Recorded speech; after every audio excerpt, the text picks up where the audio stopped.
So welcome back to your DST class. Once again we are continuing with our topic forms of business organizations. So earlier we had read about the sole proprietorship, cooperative societies, third one is partnership, and today we are going to start another topic from our book, that is joint stock company. So how many of you have heard about a company? सबने सुना है companies के बारे में? किसी ने joint stock company का meaning क्या है, एक कंपनी क्या होती है, थोड़ा बहुत आइडिया है आप लोगों को? ओके, सो आपने देखा होगा मतलब जो होते हैं मुझे ओनर होते हैं, उन्हें मतलब शेयर करवाने पड़ते हैं और जो उससे पैसे मिलते हैं वही उनकी कैपिटल होती है एक तरीके से। Fine, very good. और वो पब्लिक की तरफ से आती है। Okay, that's good. तो हमने देखा है कि मार्केट में बहुत सारी कंपनीज आती हैं। आप बोलते हैं कि जियो का नेटवर्क है, या फिर एयरटेल है, या फिर आप देखते हैं कि रिलायंस फ्रेश है, या फिर आप देखते हैं कि तनिष्क है, या फिर टाटा मोटर्स है। So these are the name of the companies जो कि आपने इन जनरल सुने होते हैं कि ये कंपनीज होती हैं और ये किस तरीके की होती हैं। So what you are going to read today is about the joint stock company कि एक्चुअली ये कंपनीज होती क्या है, right? So here if we go through it,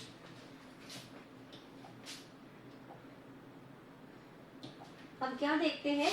A company is an association of persons formed for carrying out business activities and has a legal status independent of its members. ठीक है, तो जो एक company है वो क्या है? कुछ लोग जो है वो उनकी एक एसोसिएशन है जो अपनी इच्छा से मिलकर के एक जो वर्क है उसको करना चाह रहे हैं, राइट? एक बिजनेस जो है उसको रन करते हैं।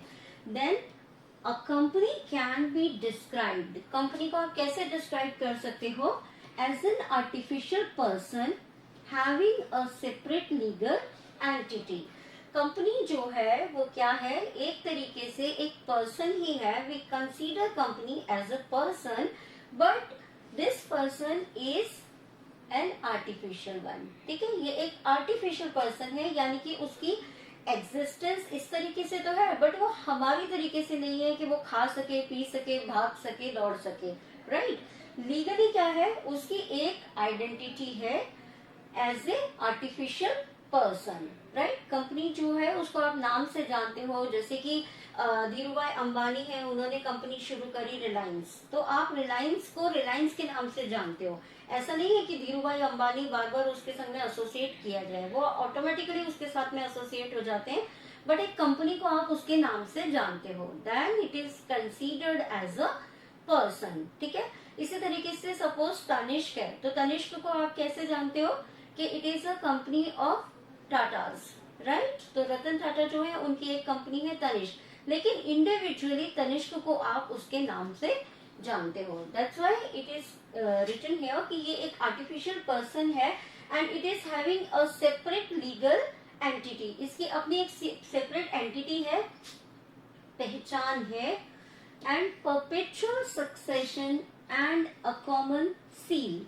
ठीक है, और ये किस तरीके की है? ये परपेचुअल है, यानी कि ये कॉन्टिन्यूएशन में रहती है, लगातार चलते रहने वाली। तो कंपनी जो है जब उसको फॉर्म किया जाता है एंड आफ्टरवर्ड्स इट रन्स थ्रूली, हमेशा चलती रहने वाली है, तो परपेचुअल सक्सेशन है इसका, एंड अ कॉमन सील। तो देखते हैं हम, जब हम एज अ पर्सन किसी की बात करते हैं, suppose I am your class teacher and your report cards are there, तो वहां पे क्लास टीचर जो है वहां पर मैं साइन कर रही हूँ and I am writing my name और माई इनिशियल्स देयर, राइट? तो इट टेल्स अस कि कौन है भाई आपकी class teacher, Mrs Priya Dubey is your class teacher. इसी तरीके से जब किसी कंपनी के बिहाफ पर कुछ वर्क किया जाता है तो वहाँ कंपनी जो है it is not considered as a person, तो वो सिग्नेचर करने तो नहीं आ रही है, because it is an artificial person. तो यहाँ पर इसके लिए कौन वर्क करता है? इसकी जो कॉमन सील होती है वो इसके लिए वर्क करती है, वहां पर सील लगाई जाती है कंपनी की, और फिर वो चीज जो है वो जो भी किसी भी तरीके का बिजनेस कॉन्ट्रैक्ट है या आगे फर्दर कोई बिल्स है या कुछ है, तो वो लीगली क्या हो जाते हैं? आइडेंटिफाई हो जाते हैं। Fine everyone, the company form of organization is governed by the companies act 2013। यहाँ पर जो एक्ट है वो कौन सा लग रहा है आपका? कंपनी एक्ट जो है वो कौन सा लग रहा है? 2013। A company means company incorporated under this act or any other previous company law, right? कोई भी दूसरे previous company laws जो हैं उनके अंतर्गत या फिर 2013 का जो कंपनी एक्ट है उनके अंतर्गत इसका फॉर्मेशन किया जाता है जॉइंट स्टॉक कंपनी का। फाइन।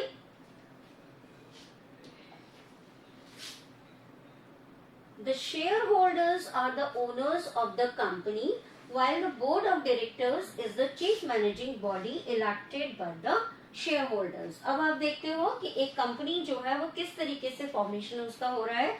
तो कंपनी में कोई भी व्यक्ति जो है वो अपनी हिस्सेदारी किस तरीके से बना लेता है कि जो कंपनी होती है, बड़ी बड़ी कंपनीज होती हैं, वो अपने क्या करती हैं, शेयर जो है वो निकालती हैं।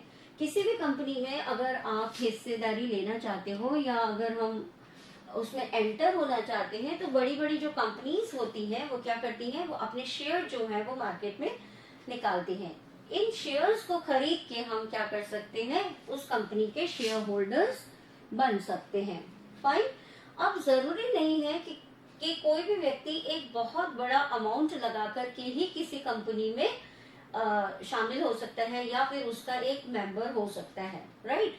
इसके लिए क्या किया जा सकता है, अगर किसी कंपनी ने 100 रुपए का शेयर भी अगर मार्केट में निकाला या 50 रुपीज का शेयर भी अगर मार्केट में निकाला तो हम जितनी क्वांटिटी में हम शेयर खरीदते हैं हम उतनी ही होल्डिंग जो है कंपनी में अपनी बना लेते हैं। सपोज किसी कंपनी का शेयर जो है वो 100 रुपीज का है and I have purchase 5 shares, तो मैं उस कंपनी में 500 रुपीज जो है 500 तक की का हक उसमें रखती हूँ कंपनी में। फाइन।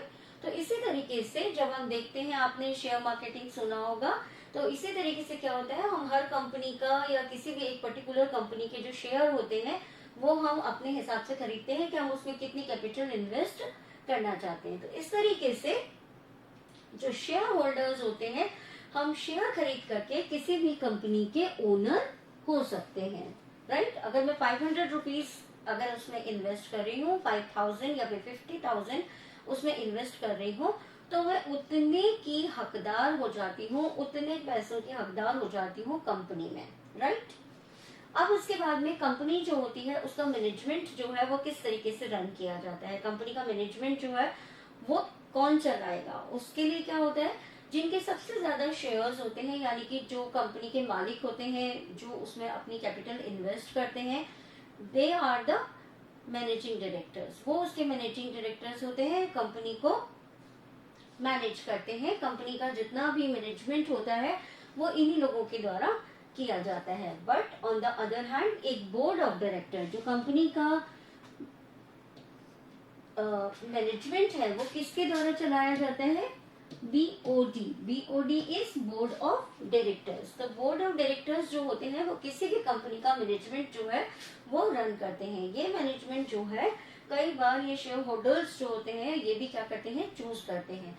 तो अब आपने देखा कि जो शेयर होल्डर्स हैं वो भी क्या कर रहे हैं, एक तरीके से कंपनी को रन कर रहे हैं, बट वो डायरेक्ट रनिंग नहीं है उनकी, उनका एडमिनिस्ट्रेशन में डायरेक्ट इंटरफेरेंस जो है वो नहीं है, but indirectly by choosing the members of the board of directors वो क्या कर रहे हैं, अपना मतलब इनडायरेक्टली उसमें क्या कर रहे हैं, मैनेजमेंट कर रहे हैं। Fine everyone. तो इस तरीके से जो कंपनी है वो क्या हो गई आपकी, एक आर्टिफिशियल पर्सन हो गई। A company can be described as an artificial person. वो एक आर्टिफिशियल पर्सन है, उसकी सेपरेट लीगल एंटिटी है, परपेचुअल सक्सेशन है और उसकी एक कॉमन सील है। और ये किसके अंतर्गत आता है, द कंपनीज एक्ट 2013 के अंतर्गत इस आते हैं ये कंपनीज।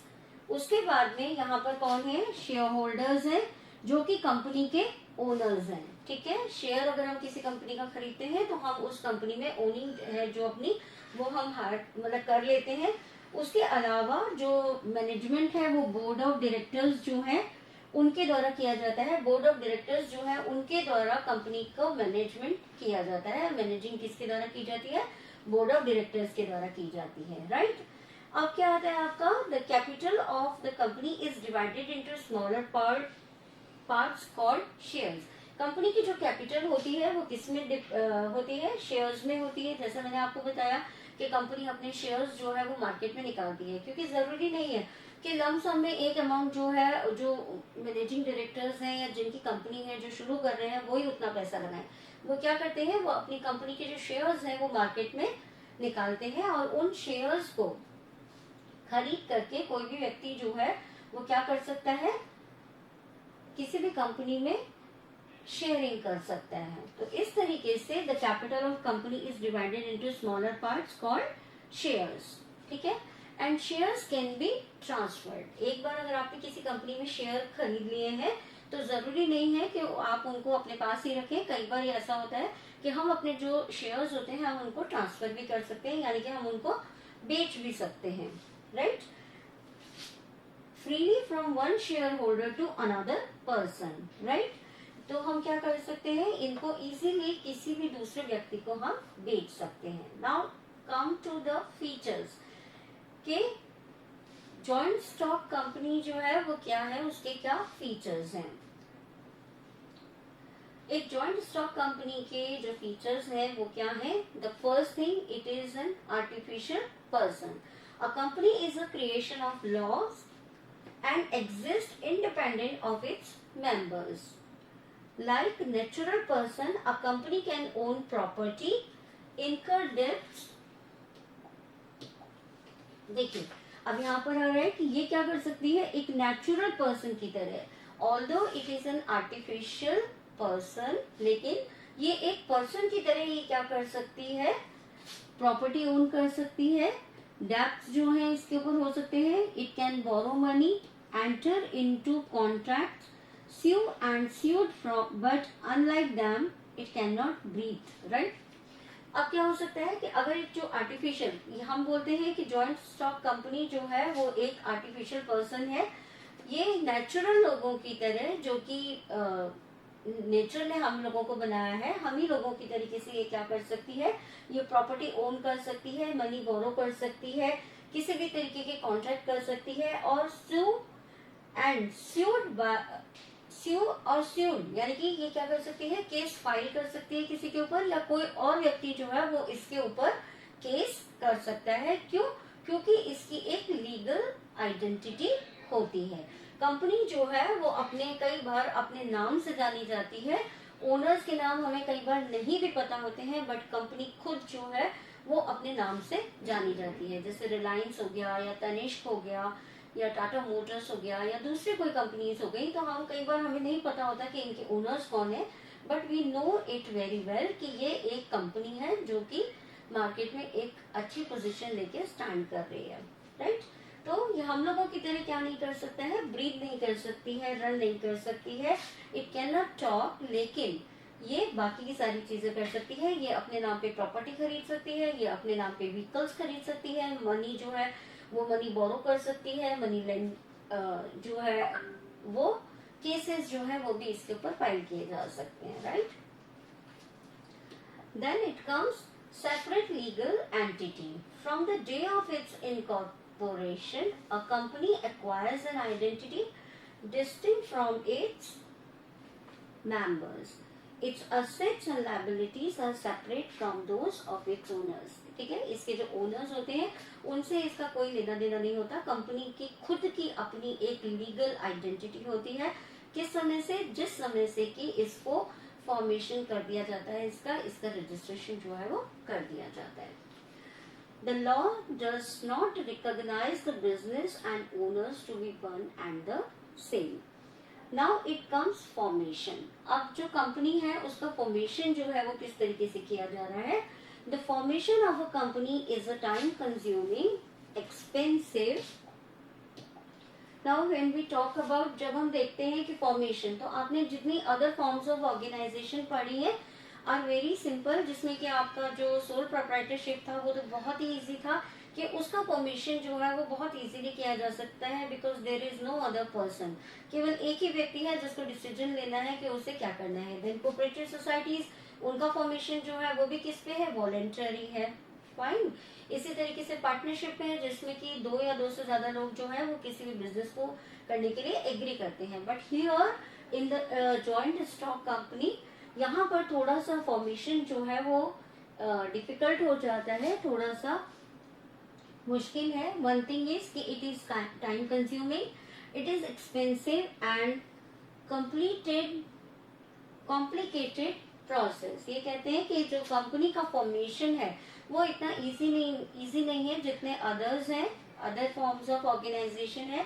ये थोड़ा एक्सपेंसिव भी है, उसके साथ साथ ये टाइम कंज्यूमिंग भी है और ये कॉम्प्लिकेटेड भी है। ये किस तरीके से है, क्यों? क्योंकि इसमें कंपनी जो है वो क्या करती है, अपनी कैपिटल को किस तरीके से अरेंज करती है, बाय शेयर्स। वो क्या कर रही है, मार्केट में अपने शेयर्स निकाल रही है और जो शेयर होल्डर्स है वो भी क्या हो रहे हैं, कंपनी में इंक्लूड हो रहे हैं, वो भी कंपनी को फॉर्म कर रहे हैं। तो इस तरीके से समटाइम्स ये क्या हो गया, आपका टाइम कंज्यूमिंग हो गया, एक्सपेंसिव हो गया और एक कॉम्प्लिकेटेड प्रोसेस हो गया। It involves the preparation of several documents and officials for running the business. The directors hold a position of immense significance as they are directly accountable to the shareholders for the working of the company. अब यहाँ पर क्या हो जाता है, बहुत सारे documents जो है वो आपको कंपनी के लिए प्रिपेयर करने पड़ते हैं, बिकॉज जो बोर्ड ऑफ डायरेक्टर्स हैं, जो मेंबर यहाँ पे मैनेजिंग डायरेक्टर्स हैं, वो किसको लायबल होते हैं, आपके जो कॉमन पीपल होते हैं जो कि उनमें शेयर होल्डर्स जो होते हैं उनके लिए आंसरेबल होते हैं। That's why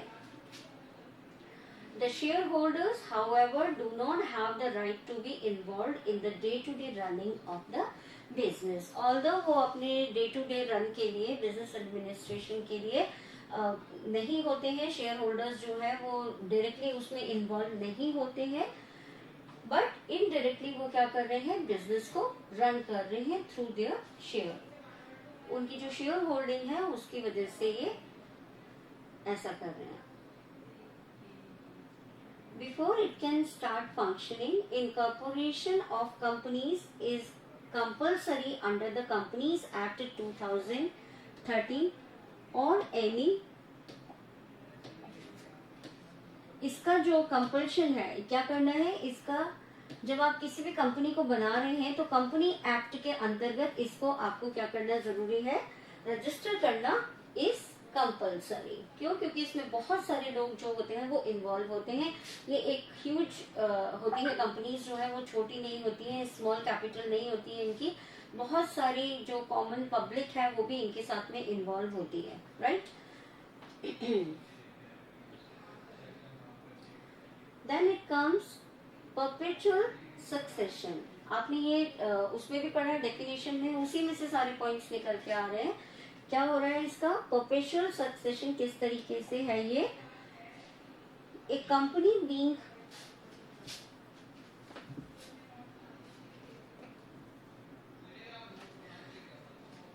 a company being a creation of the law can be brought to an end only by law. It will only cease to exist when a specific procedure for its closure called winding up is completed. Members may come and members may go, but the company continues to exist. अब आप ये देख रहे हो कि इसकी जो continuity है वो किस तरीके से है, it is a perpetual succession। आपने देखा कि आपका जो सोल प्रोप्राइटरशिप है या फिर आपकी जो पार्टनरशिप है उसमें किसी भी पार्टनर के डेथ होने पर या इंसॉल्वेंट होने पर क्या हो जाता है, कंपनी जो होती है, आपका जो बिजनेस है वो वहीं की वहीं स्टॉप हो जाता है, राइट, बिजनेस जो है वो रुक जाता है। लेकिन यहाँ पर ये जो जॉइंट स्टॉक कंपनी है इसकी जो जर्नी है वो हम कैसी है, परपेचुअल है, ये कंटिन्यूएशन में रहती है, ये रनिंग में रहती है। क्यों? क्योंकि आपने पढ़ा कि शेयर्स जो है वो भी क्या किए जा सकते हैं, ट्रांसफर किए जा सकते हैं। उसके अलावा बहुत सारे कॉमन लोग जो है वो शेयर होल्डर्स होकर के कंपनी के मैनेजमेंट में इन्वॉल्व होते हैं। दैट्स वाई कंपनी जो है उसकी जो रनिंग है वो कभी भी रुकती नहीं है। कंपनी जो है वो जब जैसे ही कंपनी का फॉर्मेशन होता है, जैसे ही एग्जिस्टेंस में आती है, उस दिन से वो रन करना शुरू करती है और चलती रहती है।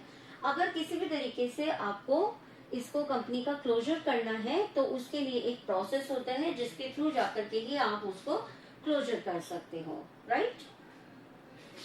Then it comes to control, कि किसी भी कंपनी का जो कंट्रोल है वो किसके द्वारा किया जा रहा है। तो आपने पहले ही देखा है कि किसी भी कंपनी का जो कंट्रोल है वो किसके कैसे किया जा रहा है।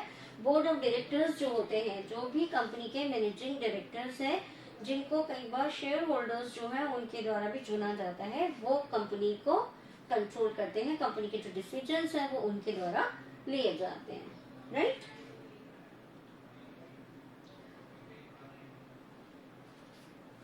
Then it comes to liability. The liability of the members is limited to the extent of the capital contributed by them in a company. आप किसी भी कंपनी में, अब आपने देखा कि पहले तो केवल पार्टनर्स हैं, तो अगर 2 से लेकर के 50 तक की रेंज में पार्टनर्स हैं, उनमें अलग अलग तरीके के पार्टनर्स हैं और उनकी लायबिलिटी जो है वो अलग अलग तरीके से है।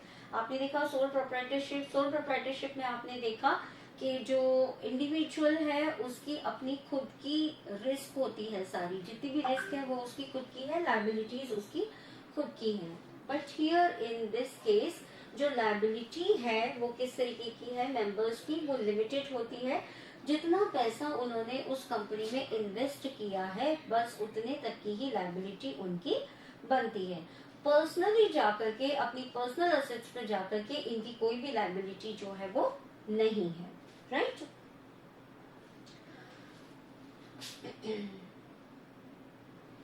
यहाँ पर देखिए एक एग्जांपल आपको दिया हुआ है। Suppose Akshay is a share holder in a company holding 2000 shares of ₹10 each on which he has already paid ₹7 per share. His liability in the event of losses or company's failure to pay debts can be only up to 6,000, right? क्यों? क्योंकि वो कुछ amount जो है वो पहले दे चुका है। The unpaid amount of his share capital 3 share on 2000 share held in the company, right? क्योंकि वो 7 रुपीज जो है वो पहले ही अपने 7 रुपीज के हिसाब से वो कंपनी को पे कर चुका है, तो अब उसकी जो जिम्मेदारी है वो केवल कितने की रहेगी, 3 रुपीज की। 10 रुपीज का शेयर था, 7 ही हैज ऑलरेडी पेड, और अब अमाउंट जो है वो कितना बचा, 3 रुपीज का। तो अब जो उसकी जिम्मेदारी है वो केवल 3 रुपीज पर शेयर के हिसाब से 2000 शेयर जो है उनके हिसाब से कैलकुलेट की जाएगी। तो इस तरीके से कोई भी जो इंडिविजुअल है, जो भी शेयर होल्डर है, उसकी किसी भी कंपनी में जो लायबिलिटी होती है वो कितनी होती है, जितने शेयर्स उसके पास में है, जितने शेयर्स से उसने इन्वेस्ट किया है, केवल उतनी ही लायबिलिटी उस व्यक्ति की होती है कंपनी में। Fine. Yes ma'am. Now common seal. अब आपने देखा कि जो कंपनी है उसको आप क्या बोल रहे हो कि company is an artificial person है वो, तो उसकी आइडेंटिटी जो है वो किस तरीके से होगी। जैसे अगर कोई भी है, अगर मेरे थ्रू कोई कॉन्ट्रैक्ट किया जा रहा है तो मैं क्या करूंगी, उसमें सिग्नेचर करूंगी, राइट। सपोज आपकी क्लास की रिपोर्ट कार्ड अगर इशू करने हैं तो I am signing there, I am the signing authority there. तो अगर यहाँ पर जब कंपनी इससे कोई डीलिंग होती है या कंपनी के थ्रू जब कोई भी सिचुएशन होती है, तो क्या किया जाता है, the company being an artificial person can not sign its name by itself. तो चूंकि वो आर्टिफिशियल पर्सन है तो वो खुद साइन नहीं कर सकती है। Therefore, every company is required to have its own seal, which acts as official signature of the company. तो जो कंपनी की सील होती है वो क्या करती है, एक ऑफिशियल सिग्नेचर जो है वो उसी को माना जाता है। आपने देखा है कि आपके कुछ डॉक्यूमेंट्स होते हैं जिनपे कि स्कूल की सील लगाई जाती है। Even some time in your notebooks there is a seal of school, stamp लगाया जाता है। तो this seal is considered as the क्यों, क्योंकि जो कंपनी है वो आर्टिफिशियल पर्सन है, वो अपने सिग्नेचर नहीं दे सकती है। तो यहाँ पर हम किसको कंसीडर करते हैं, जो कंपनी की सील होती है उसको हम कंसीडर करते हैं as signatures, right. Any document which does not carry the common seal of the company is not binding on the company किसी भी ऐसी चीज के लिए बाउंड नहीं होती है जिस पर कि उसकी सील नहीं हो। सपोज आप कुछ लेकर के आ रहे हैं, कोई भी आपने डॉक्यूमेंट्स लेकर के आए और आपने बोला कि मैं कंपनी से इतना पैसा मांगता हूँ, या मैं कंपनी में इतने शेयर होल्डर्स होल्ड करता हूँ, या एनी अदर कोई भी डॉक्यूमेंट्स इस तरीके के लाते हैं, लेकिन उस पर जब तक कंपनी के सील नहीं है तब तक उसको लीगल नहीं माना जाएगा, उसकी कोई वैल्यू जो है वो नहीं मानी जाएगी, right. Then it comes risk bearing. The risk or losses in a company is borne by all the shareholders. This is unlike the case of sole proprietorship or partnership firm where one or few persons respectively bear the losses. ठीक है, company जो है, अगर company में किसी भी तरीके का लॉस होता है तो वहां पे रिस्क बेयरिंग जो है वो सारे शेयर होल्डर्स की भी होती है। ऐसा नहीं है कि जो शेयर होल्डर्स है वो रिस्क नहीं उठाएंगे, they will get only the profit, ऐसा नहीं है। जो कंपनी के शेयर होल्डर्स हैं उनको भी क्या करना होगा, जो रिस्क है उनको बेयर करना होगा। और उनका जो रिस्क बेयरिंग होगी वो कहाँ तक होगी, जितने शेयर्स उनकी कंपनी में हैं, राइट। तो जितने शेयर के वो होल्डर हैं उतना ही, अगर उन्हें प्रॉफिट में हिस्सेदारी है तो उतनी ही उनकी रिस्क में भी होल्डिंग है। All shareholders in a company have to contribute to the debts to the extent of their shares in the company's capital. The risk of loss thus gets spread over a large number of shareholders. तो आपने देखा है कि एक जो company होती है उसके जो शेयर होल्डर्स होते हैं वो केवल एक पर्टिकुलर स्टेट में नहीं होते हैं या एक पर्टिकुलर सिटी में नहीं होते हैं, it is all over the country और even sometime all over the world. बाहर के लोग भी जो है वो इसमें इन्वेस्टमेंट अगर कर देते हैं तो यहाँ पर देखिए कि इनकी जो जितने भी शेयर होल्डर्स हैं उन्होंने जितना शेयर कंपनी के शेयर्स परचेज किए हैं उतनी ही रिस्पॉन्सिबिलिटी उनकी होती है, right. Have you understand? Yes ma'am. Okay,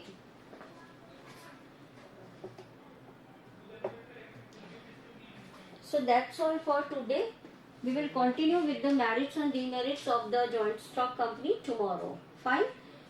Once you have to read your NCERT books also to understand things perfectly. Fine, everyone? Yes ma'am. Okay, see you tomorrow. Thank you ma'am. You're welcome.